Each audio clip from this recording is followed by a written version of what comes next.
Hi students, நம்ம இப்ப exercise 2.5ல problem number 4 பார்க்க போறோங்க. chapter 2 numbers and sequencesல question என்னன்னா find the 19th term of an arithmetic progression minus 11 minus 15 minus 19. So arithmetic progression நம்ம கொடுத்துட்டாங்க. நம்ம இதுல வர 19th term என்னன்னு கண்டுபிடிக்கணும் அவ்வளவுதாங்க. இது எப்படி பண்ணலாம்? நமக்கு general term ஓட format என்னதுங்க? a plus n minus 1 into d இல்லைங்களா? So அந்த general term வச்சு தான் நம்ம 19th term நம்ம கண்டுபிடிப்போம். அதுக்கு முதல்ல நம்ம ஃபர்ஸ்ட் டேர்ம் என்ன காமன் டிஃபரன்ஸ் என்னன்னு கண்டுபிடிச்சிடலாங்க. சரிங்களா?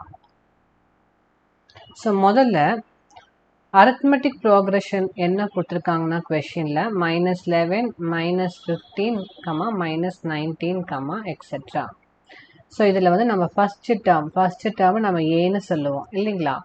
So first term A which is equal to -11 நம்ம எழுதிக்கலாம். அண்ட் சிமிலர்லி காமன் டிஃபரன்ஸை நம்ம D னு சொல்லுவோம், that is subtracting the successive terms. So D is equal to -15 minus of -11. So -15 plus 11 which is equal to -4. இதுதான் common difference. நமக்கு general term என்னன்னு தெரியும். general termங்கிறது உங்களுக்கு general representation of a term in an arithmetic progression is Tn is equal to a plus n minus 1 into d. நமக்கு என்ன கண்டுபிடிக்க சொல்லியிருக்காங்க? 19th term. That is T19 is equal to a plus 19 minus 1 into d. That is a plus 18d.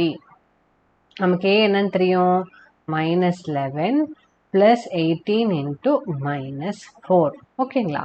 So -11, 18 into -4 is -72 which is equal to -11 minus 72 is -83. So 19th term is -83. ஓகேங்களா? இதோட இந்த question முடிச்சிட்டோங்க. உங்களுக்கு ஏதாவது doubts இருந்தால் comment செக்ஷனில் mention பண்ணுங்க. Like share subscribe பண்ணுங்க. Thank you.